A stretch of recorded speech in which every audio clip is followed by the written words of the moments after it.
I'm live. Like I said, it would be. There probably won't be any viewers because people don't like viewing me live, I guess, when I'm live. But you had an adequate heads up. And as promised, I'm chilling with a brewski. And I just freaking got that here in order. All right. So I can wait it out, see if anybody's going to come and feel like playing. Maybe eat some chips because I'm hangry.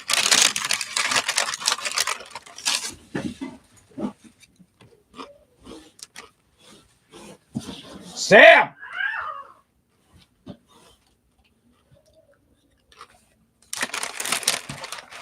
Swear to God, somebody's sending demons to my house. This whole cat warfare thing just started.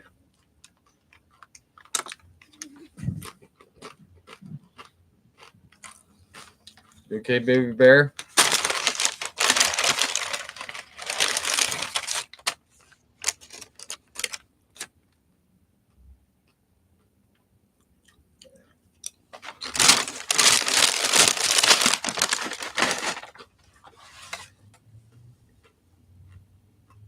Mm-hmm.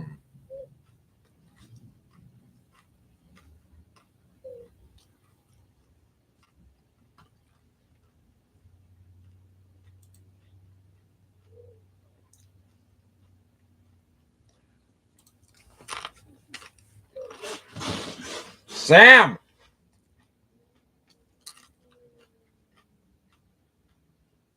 My little calico's turning into a holy terror.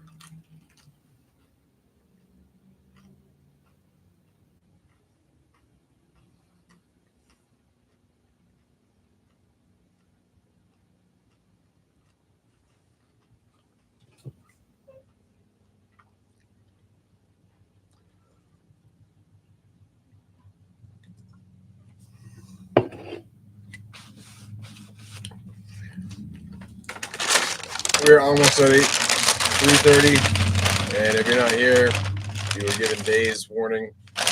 I'll start without you, and you can go on about your business.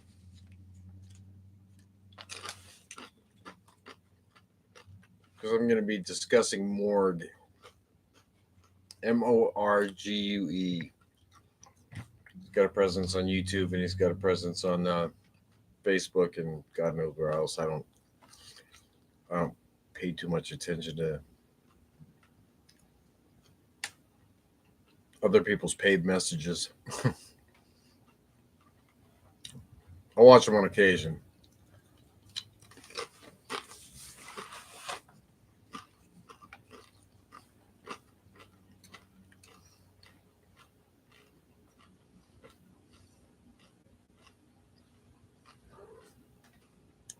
I do chew with my mouth closed and have since I was a kid because there's a pet peeve of mine for people to eat with their mouths open. Okay, got a viewer. Welcome.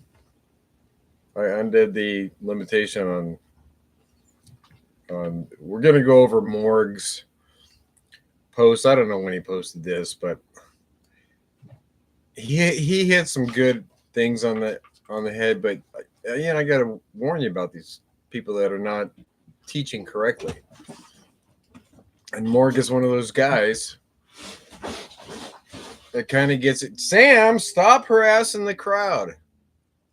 What if I told you that Jesus was a master magician who revealed a secret that was so powerful it'll change your life forever? In the secret teachings of Jesus that were banned by the church, he reveals the secret of magic, alchemy, immortality, and a secret that's so explosive the church spent centuries trying to destroy it. Jesus says that if you unlock the code of his message, that you'll become immortal and rule the universe. Think about that. immortality. And by the end of this video, we're going to decode this secret and you'll have the answer. Now, here's the thing. The miracles that we're used to hearing about, they're not what they seem at all. It's not about literally walking on water or raising the dead. Those are symbols meant to point to something a lot deeper, a secret hidden that's in plain sight. It's a secret that connects directly to alchemy, to magic, and to the ancient art of transformation, but nobody talks about this. Why? Because it places the power in your hands, not in the hands of a church.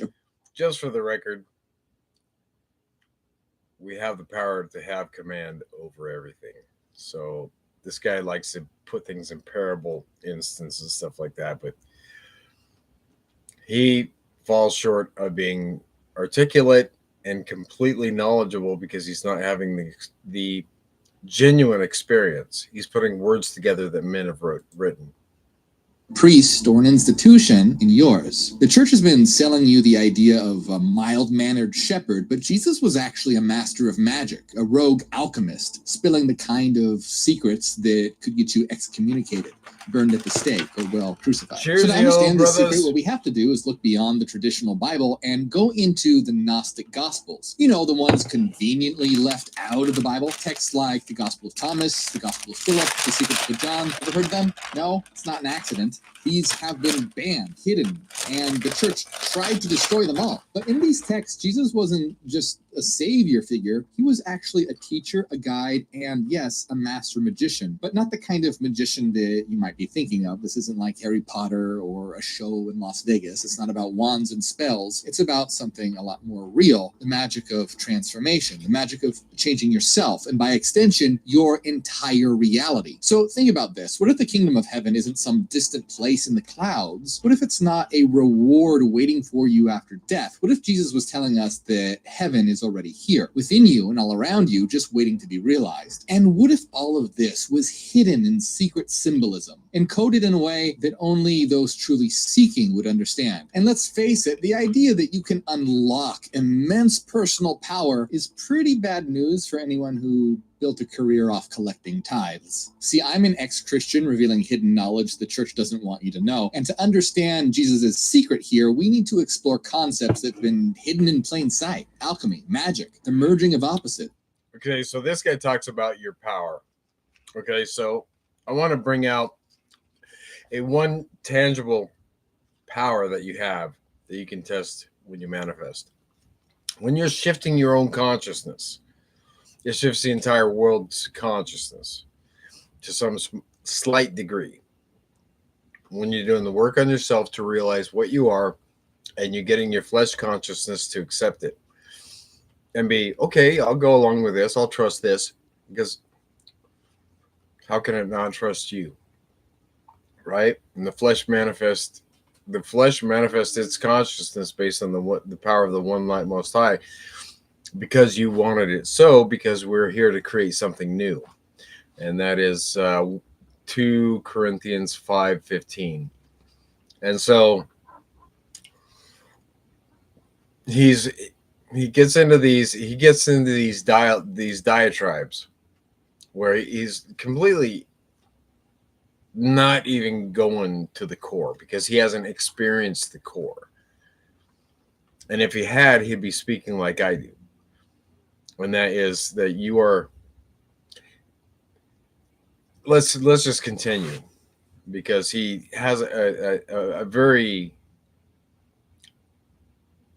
wide ability to be misleading.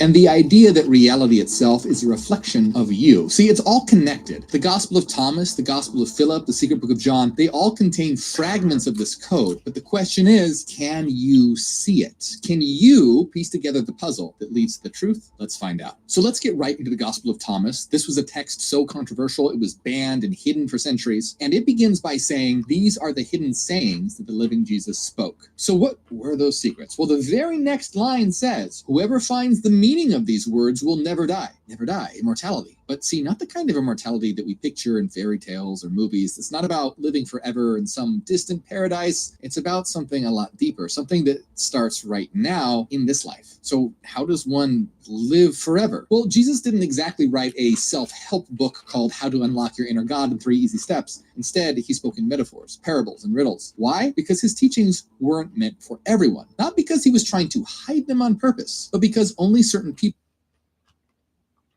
And that is incorrect. It's not that they weren't meant for everyone, because everyone is of source and of the one light most high. They have a persona in the one light most high, in the Christ. They have a persona in the one most high and the infinite consciousness at infinite speeds.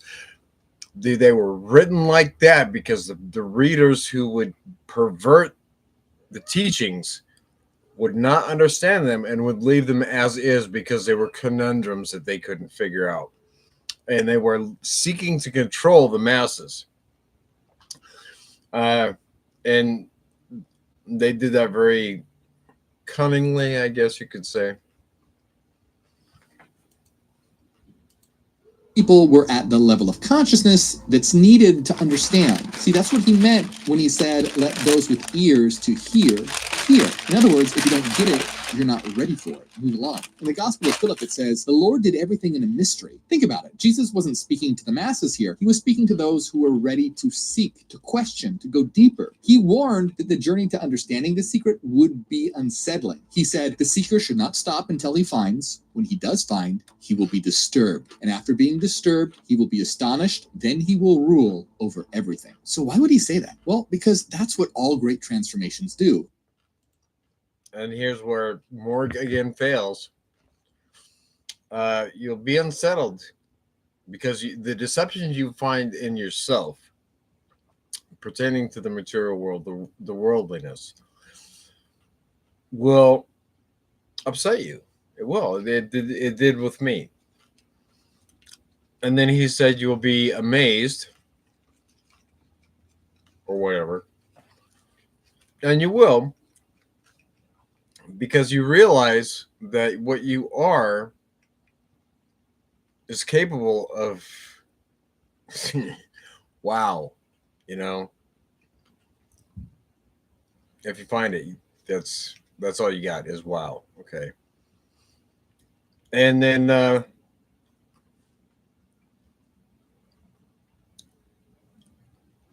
what was that last part of that?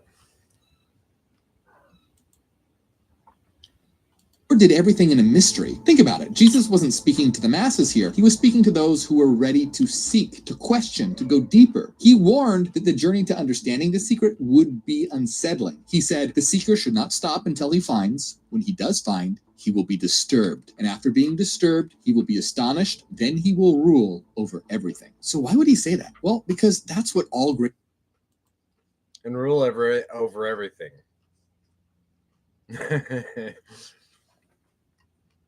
So when you seek, you're disturbed. You're like, oh my God, I've been wrong all my life. I've been in the most incorrect perspective of self ever.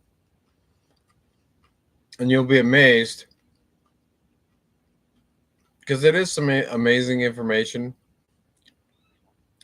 I don't know if I was ever really taken in by the amazement factor yet. I was amazed at the visions that I had, and then you will rule over everything. You come out of it with your own interpretation. Just lost the viewer, which is cool. You'll come out of it with your own interpretation. And so, in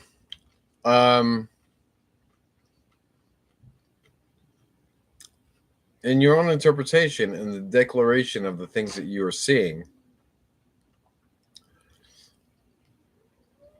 this is where I like to really put some boot marks. As that when he says you will reign over everything, and you do. Because when you gain the knowledge of self to the degree that you can go out and publicly make declarations about the things that you see about the self. Every element in the Christ, in the one light most high, in the one most high, in the realm of infinite consciousness at infinite speeds, gravitates through the person to the truth. Those are visions that I was given. And it can wreck a person or it can revive a person. And that's what it means by you'll reign over everything. Because the truth that you'll carry in the gospel, one of the gospels, or maybe in Mary, I mean, he said it in several books actually, that oh,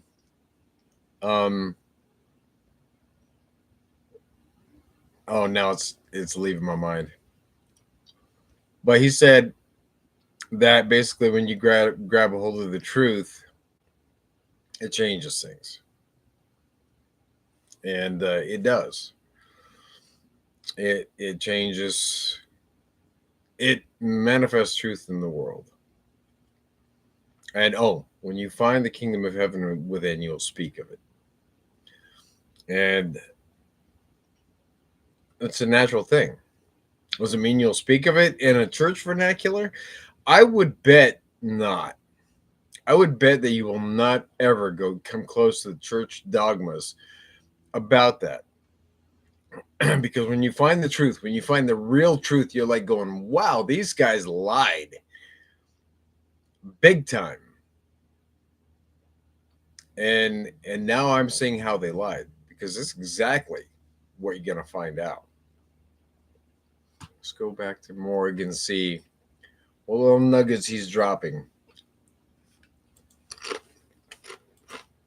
Great transformations do. First, they shatter the illusions that you've been clinging to, and it leaves you blinking in the rubble, thinking, am I even real? And then once the dust settles, you're in awe, realizing that what is left is more true and more beautiful than you've ever imagined. So I remember the first time that I came across the Gospel of Thomas, and it floored me. The more I read, the more I realized that, hey, this wasn't heresy, this was liberation. It was like finding a hidden map to a treasure buried deep within myself. But just like Jesus said, guess what? It was disturbing before it became astonishing. I had to confront all the beliefs I'd been taught, all the illusions that were keeping me from seeing the truth. Jesus isn't offering some comfort or sugar-coated sermons. He's straight up saying, hey, buckle up, because the truth is going to wreck you before it frees you. So what could be so disturbing, so transformative, that it takes you from confusion to amazement to the point where you reign over everything? To understand this secret message of Jesus, we need to talk about magic and alchemy. Why? Well, Jesus is talking about immortality, and alchemy wasn't just about unlimited wealth, but also eternal life. You've probably heard of alchemy as the practice of turning lead into gold, right? Well, but here's the secret that most people miss. Alchemy isn't about literal gold. The alchemists believed the secret to transforming metal was to transform themselves. See, eventually turning lead into gold became a metaphor and a symbolic way of describing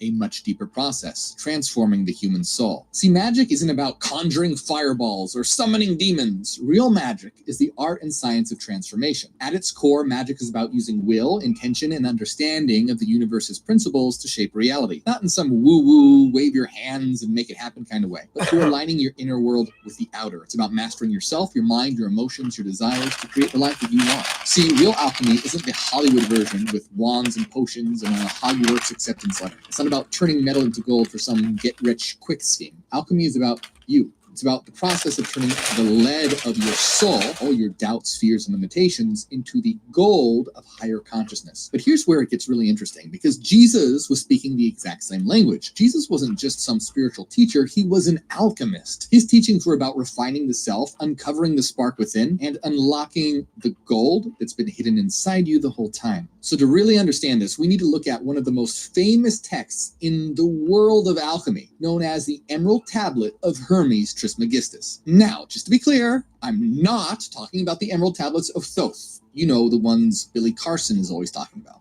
Yeah, those are fake. Those were totally made up by a guy named Maurice Doreal, aka Claude Doggins, in the early 1900s. So no, What I'm talking about here is the real deal, the Emerald Tablet of Hermes Trismegistus. This is real. Now, it wasn't actually written by Hermes, of course, but it is a legit ancient text. In fact, it's considered to be one of the foundational texts of Western alchemy, and it's captured minds throughout the ages. In fact, Isaac Newton was obsessed with it and even made a translation of it. And it begins with a line that's been fascinating people for centuries: as above, so below. Later, alchemists expanded this a bit to as above, so below, as within, so without. Now, this idea is central to alchemy. It's the understanding that what happens in the immaterial domain is reflected in the material world, and what happens within us is mirrored in the world around us. So think about it. If your mind is in chaos, your life probably is too. When you fix what's inside, suddenly everything outside starts to make sense. Now, compare as above, so below, as within, so without, to Jesus's words in the banned Gnostic Gospels. In the Gospel of Philip, he says, "I came to make the things below like the things above, and the things outside like those inside. I came to unite them." Pretty damn close, right? I mean, isn't that crazy? Jesus wasn't just giving some vague spiritual advice here. He was laying out the foundation of a magical process. And get this, some historians believe the Emerald Tablet was written somewhere between the 6th and 8th centuries CE. But the Gnostic Gospels, well, they were likely written around the 2nd and 4th century CE, meaning they're probably older than the Emerald Tablet. In other words, Jesus was the OG alchemist out here doing it before it was cool. So what does this mean? Why did Jesus and the alchemists focus so much on uniting opposites? Well, it's because we as individuals are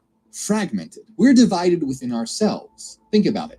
Rational versus emotional, spiritual versus physical, masculine versus feminine. These divisions keep us from reaching our full potential. The process of alchemy, like the teachings of Jesus, is about alignment. It's about taking these seemingly opposite forces and bringing them into harmony. It's about creating a balance that unlocks. I've already gone in and explained that numerous times about what that is. He doesn't necessarily hit it on the head like I do. He's just approximating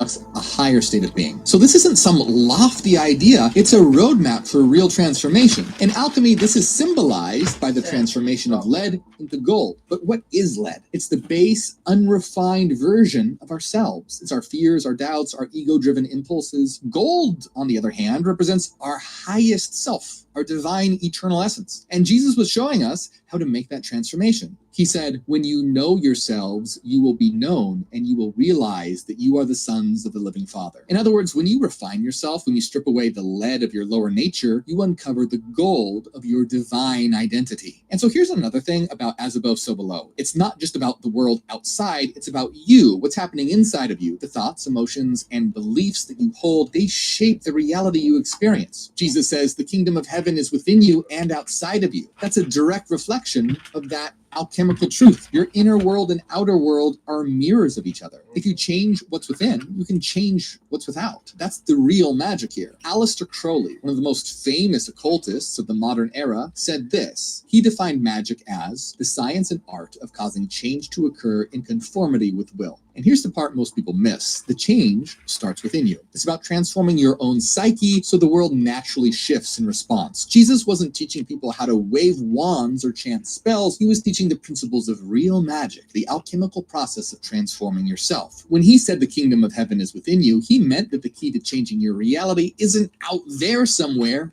it's inside. Now, to really understand this, we need to talk about the 4 elements: fire, water, air, and earth. See, an important first step of magic is about learning how to master the 4 elements. I mean, does that sound kind of crazy? Well, guess what? These elements aren't about literal fire or actual dirt. They're symbolic. They represent archetypal forces within your mind. For example, if you've ever been burned by your own bad decisions or felt like you were drowning in your emotions, well, congratulations, you've already had a crash course in elemental alchemy. See, here's the breakdown. Fire represents willpower, drive, transformation, and desire. It's the force that pushes you forward or sets your life on fire if it gets out of control. Water symbolizes emotions and intuition. When it's balanced, it's your flow, your creativity, but when it's unbalanced, it's a flood of overwhelming emotions. Now, air, that's your intellect, your ability to think and analyze, and it's all about clarity, but it can also lead to endless overanalyzing and spiraling into anxiety and existential dread. Earth represents groundedness, stability, and manifestation. It's the part of you that gets things done, or the part that gets stuck in the mud,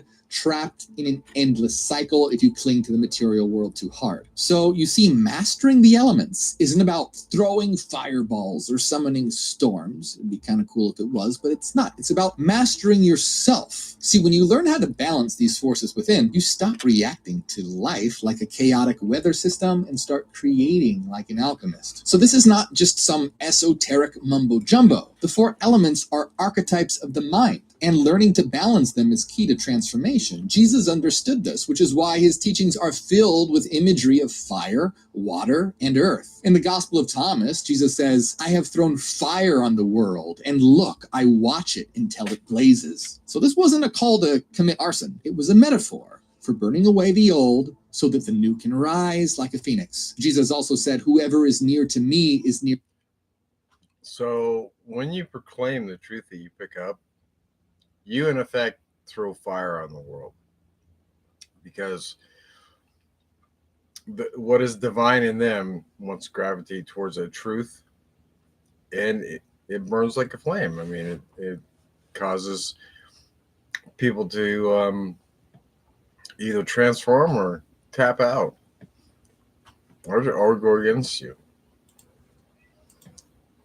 Near the fire. See, this is the first step in alchemy called calcination, purification by fire. But here's the problem. Most of us let these elements control us instead of the other way around. Your emotions, water, take over and you're drowning. Your willpower, fire, burns too bright and you get burnout. Your intellect, air, can spiral into overthinking and suddenly you're frozen in place. The work of alchemy, of magic, and the work of Jesus is to reverse this process. Instead of being a victim of these forces, you become their master. So let's talk about Jesus walking on water. This is a story that's so famous, it's practically a Christian meme at this point. But instead of it taking it as a literal miracle, let's dive deeper into the meaning here. Because let's be honest, the idea of a guy casually strolling across a stormy sea is a little... With the command we have over creation, this guy is a fool to think that actually literally walking on water is not a possibility. And so this is one of the points where he kind of doesn't do himself any favors. Healing the dead, raising the dead, all these things. It's a function of a realization that we have that supersedes everything. And calming the storm, same deal. And he likes to minimize these things. And that makes me think that, I mean, what's your angle?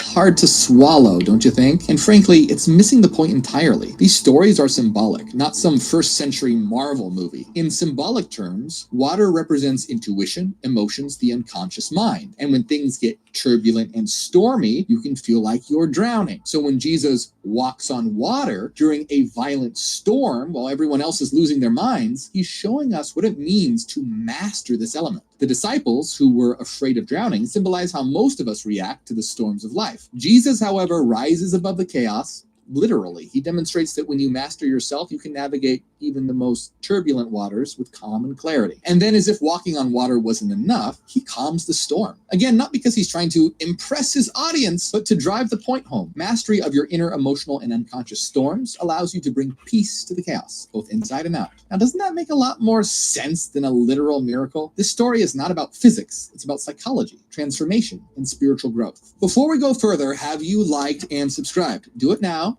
and help spread this knowledge around. The world needs it right now. And if you want to go even deeper, become a member of this channel to access exclusive videos, downloads, and my personal lecture notes on alchemy. You'll also find links to my books in the description, including Neogenesis, Dawn of the New Mind, which is all about transforming your consciousness. So why does any of this matter? Because when you balance these elements, you step into your power. You become the alchemist of your own life. You become a master magician. Have you ever looked at the magician tarot card? The wand, dagger, cup, and pentacle on the table represent fire, air, water, and earth. The magician is the master of the elements, of willpower, intellect, emotions, and intuition and manifestation. And this is exactly what Jesus was teaching: how to harness these inner forces to transform yourself and the world around you. As above, so below, as within, so without. Change yourself and you change. So this dude, like any other profiteer off this type of information,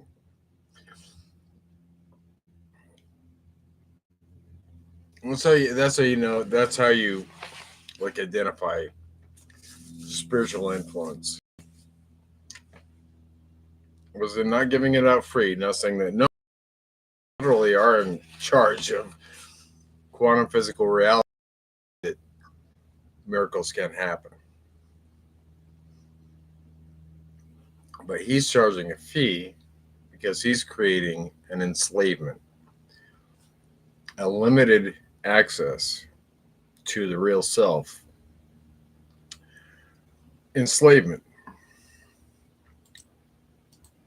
The world. It's all right there. Jesus was saying the exact same thing that modern magic teaches now and alchemy would teach centuries later. How has no one connected the dots here? Well, because the church didn't want you to. Jesus was dangerous. To the establishment, at least. He was a revolutionary. He was a magician. See, the stories in the Bible, they're not literal. They're symbolic. So, for example, think about when Jesus turned water into wine. He wasn't a party magician or some divine bartender. Like the metaphor of turning lead into gold, turning water into wine is about spiritual transformation, reaching higher states of consciousness. Now, doesn't that make a lot more sense? Don't believe me? Later, Jesus says, new wine cannot be put into old wineskins. Now, do you really think this is some kind of bartender tip here? Of course not. He's saying that higher consciousness, represented by the new wine, can't fit into an outdated mindset, the old wineskins. In other words, you can't pour divine wisdom into a vessel that's still clinging to ignorance and limitation. It'll burst. Now think about the crucifixion. It isn't just about physical suffering. It's the ultimate symbol of destroying the old self. The part of you clinging to fear and outdated beliefs, that's the part being nailed to the cross. It's painful, but necessary, because without the death of the old, there can be no birth of the new. And that's where the resurrection comes in. Rising from the tomb isn't about a literal body reanimating. It's about the emergence of the transformed self. It's the phoenix rising from the ashes, the culmination of the alchemical process. Jesus is showing that true transformation requires letting go of what doesn't serve us so we can step into our true divine power. This isn't just Jesus' story, it's our story. Every time you face a challenge that forces you to shed your old ways and embrace something new, you're living this cycle. You're crucifying the outdated and resurrecting the transcendent. But there's more to it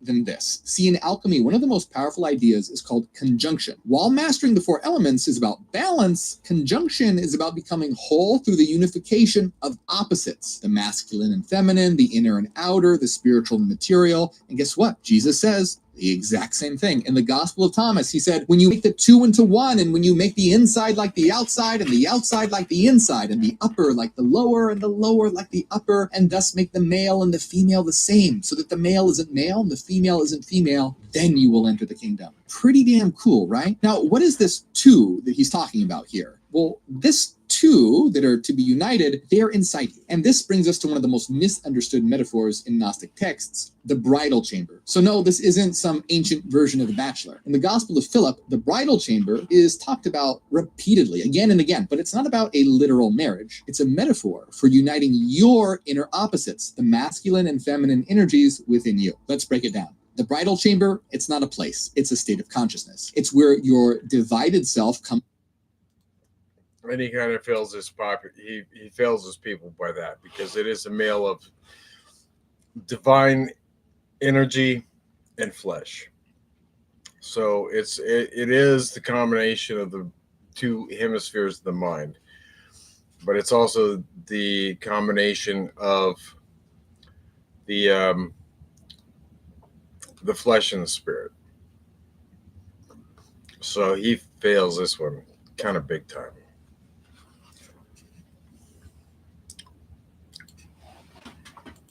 Comes together where the chaos of duality transforms into harmony of unity. In alchemical terms, this is known as conjunction, the uniting of opposites to create something new. Now, let's be clear here. This isn't about literal gender or physical relationships. It's about uniting the qualities we associate with these energies, such as reason and intuition, assertiveness and receptivity. When these forces come together, they create something new, a higher, more complete version of yourself. This is alchemy in action, integrating all parts of yourself to unlock your full potential. Now, let's talk about one of the most controversial and misunderstood moments in the Gnostic texts, the part where Jesus kisses Mary. Yeah, you heard that right. In the Gospel of Philip, it says Jesus loved Mary more than all the disciples and used to kiss her often on her mouth. And this isn't just some ancient tabloid drama here. This isn't about romance or scandal. It's about something a lot deeper. See, it's symbolic. That kiss represents the union of the divine masculine and feminine, a theme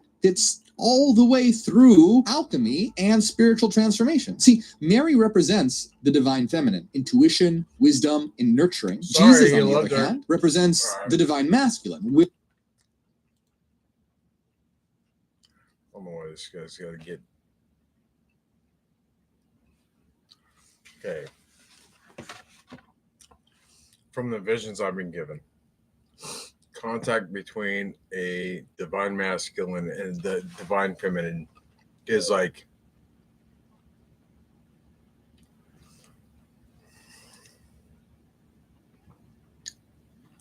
beyond words. Mary was obviously very elevated.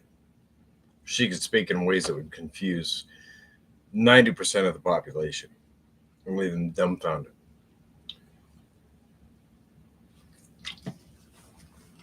So Jesus was at that understanding, but maybe able to simplify it for some people.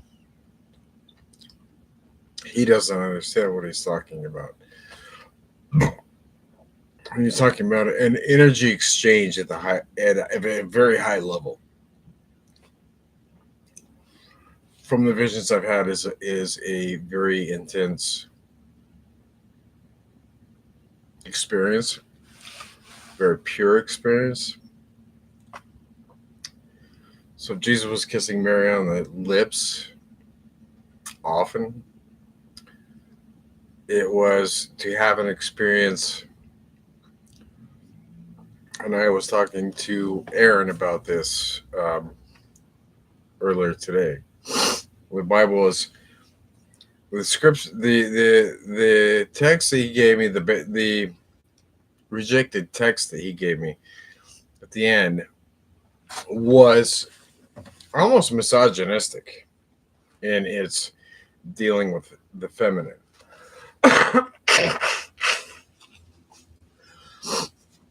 Talking about how the feminine needed to be destroyed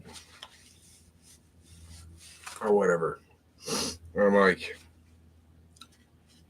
I don't even know what that means.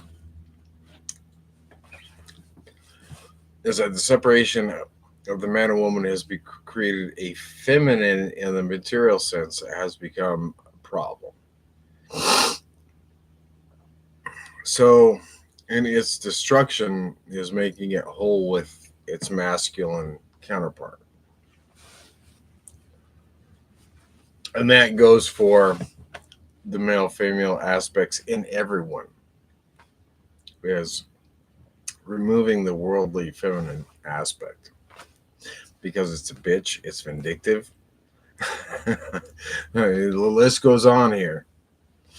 Morgue, in a lot of ways, just doesn't know what he's talking about. He's not having a genuine experience. He's reading a lot of books and maybe with some vision work, putting things together. But for the most part, well, I'd say for the most part, he's just in la la land on stuff.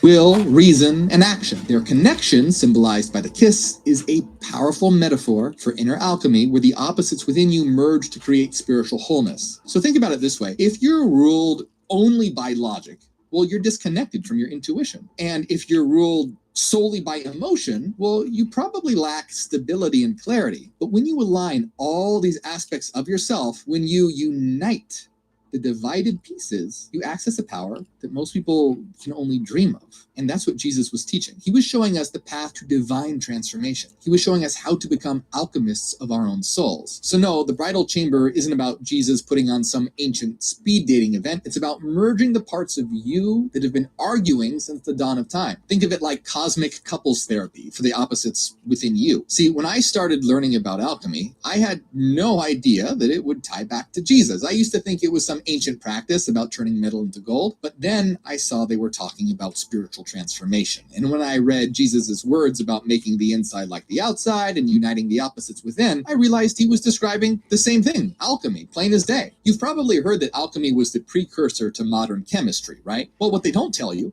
is that alchemy was actually also the precursor to psychology. For the alchemists, mind and matter weren't separate. They were two sides of the same coin, and they believed that transforming the outer world, turning lead into gold, was symbolic for transforming the inner world. And this idea didn't die with the alchemists. Carl Jung, one of the most influential psychologists of all time, studied alchemy extensively. Jung believed that alchemy's metaphors and symbols were a map of the human psyche, showing how we can integrate the divided pieces of ourselves to become whole. So when you hear phrases like as within, so without, it's not just spiritual woo-woo fluff, it's psychology. Carl Jung said, "Only by discovering alchemy have I clearly understood that the unconscious is a process, and its contents initiate an evolution, more precisely, a real metamorphosis of the psyche." See, Carl Jung believed a huge part of psychological development was about uniting our inner masculine and feminine energies. He called them the anima and animus. And here's the crazy part. Jesus was teaching this way before Jung came along. In a way, Jesus was the original psychologist. When he talked about uniting opposites, making the inside like the outside,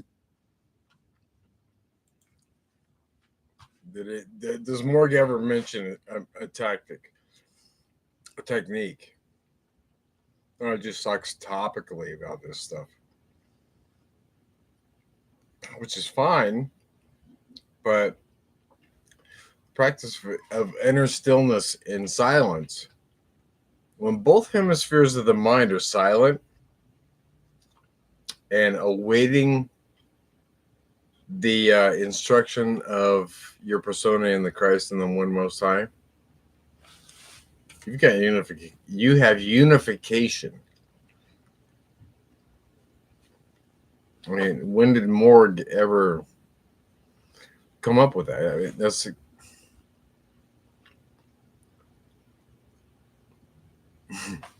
it's like simple. I am there in the stillness.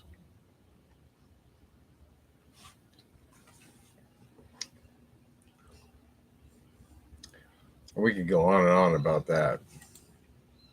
The male like the female, he was describing the same process that the alchemists called conjunction and Jung later called integration and individuation. Jesus was showing us how to align the conscious and unconscious parts of ourselves to access a higher state of being. But here's where it gets crazy, because Jesus and magic go even further than just personal transformation. It's cosmic. It's about understanding that every division, inner and outer, spiritual and material, is an illusion. In other words, it's a blueprint for dismantling the false divisions in yourself and the world around you. When you stop seeing opposites as enemies and start seeing them as complementary, it's not just about changing yourself, you change reality. When you step into the bridal chamber, you don't just unite yourself, you realize that everything is already one. And guess what? Both the Emerald Tablet and Jesus talk about reality being one, emerging from a single ultimate source called, you guessed it, the One. The Emerald Tablet says, all things have come from this one thing. All created things originate from this one thing. Now compare this to the secret book of John, where Jesus says, the One rules all. Nothing has authority over it.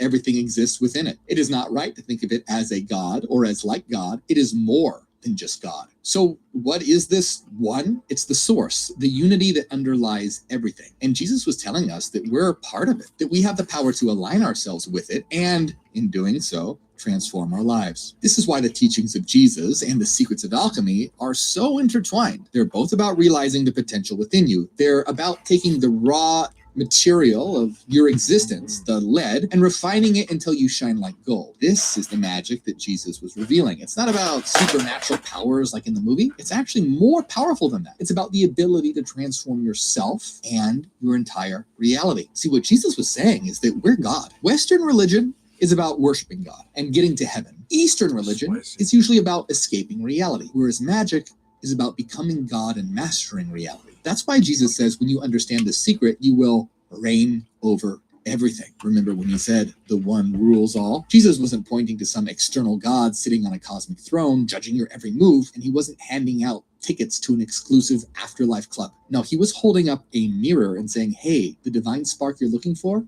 it's in here. The Gospel of Philip says that when you understand this, you are no longer a Christian, but a Christ. And you saw the Spirit, you became Spirit. You saw Christ, you became Christ. You saw the Father, you shall become Father. And in the Gospel of Thomas, Jesus says, when you understand what he is saying, you will become like I am. There are a lot more verses that I could show you and go on, but I think you get the idea here. This isn't about worshiping someone else's divinity. It's about realizing your own. And speaking of that, have you ever thought about how he hits pretty good right there, according to the visions I've gotten. It's too bad he's not really getting independent visions. He feels he needs to validate some archaic script, which takes a lot of strength to actually. So he does okay. He does okay in this one. This is not one of his worst. Some of his worst, he's just validating the contentiousness that they wanted us to have with realms, which lock us into enslavement to contentiousness. And you can see his demeanor, his energy isn't far away from being locked into contentiousness. Matter of fact, you might say he's marked by contentiousness, which in and of itself is an imprisonment.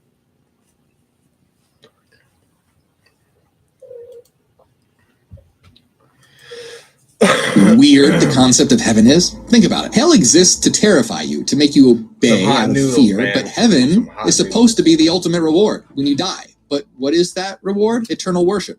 Forever. Kneeling, singing, plucking harp strings, endless devotion to a jealous God who demands praise all the time. Is that divine? It sounds like manipulation. Can you really blame Satan for rebelling? I know I would. Even Friedrich Nietzsche said, I cannot believe in a God who wants to be praised all the time. Have you ever thought about how weird that is? If you were God, would you want people praising you all the time for all eternity? The truth is that the church twisted the idea of heaven. Growing up, the idea of heaven was always dangled like a carrot. Be good, follow the rules, and hey, just maybe you'll get in. And I remember thinking, well, that's it? That's the eternal reward? Eternal worship of a jealous God? Never really felt right. But Jesus never described heaven like this. Jesus wasn't pointing out some celestial afterlife where you get to play a harp for eternity. One of the most radical and shocking truths that Jesus revealed is that heaven is not a place. It's not some celestial city waiting for you after you die. It's not in the sky. It's not in some distant paradise. Heaven is a state of consciousness. Now really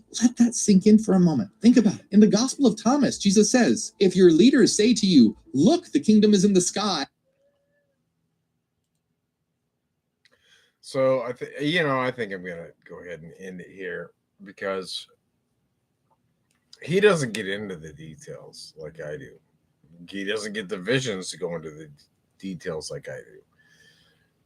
And you can reference all the older videos that I've done to be able to piece together what he's leaving out. And he leaves out a lot because he doesn't know. And I have to give him kudos for working on breaking the mold, but at the same time, he doesn't know the details. I've never seen the details come out of his stuff. So with that, I think I'm going to go ahead and shut this off. And wish you all a good evening. And where were all the guys that were harassing me last time?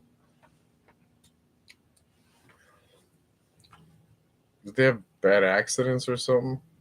That's what it tends to happen when you mess with the chosen and anointed one. Anyway,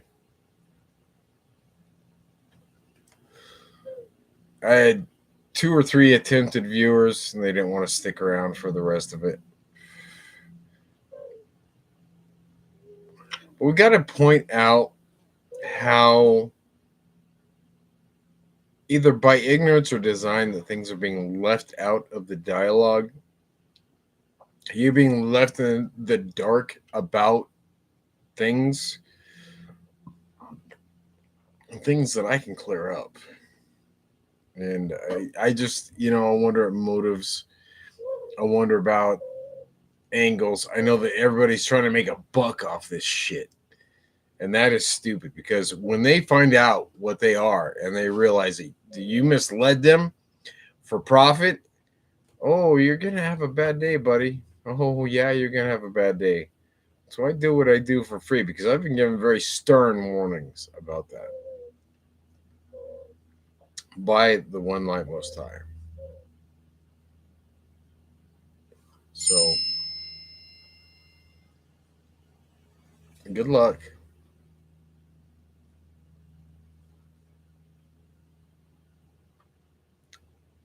You will never know wealth in heaven.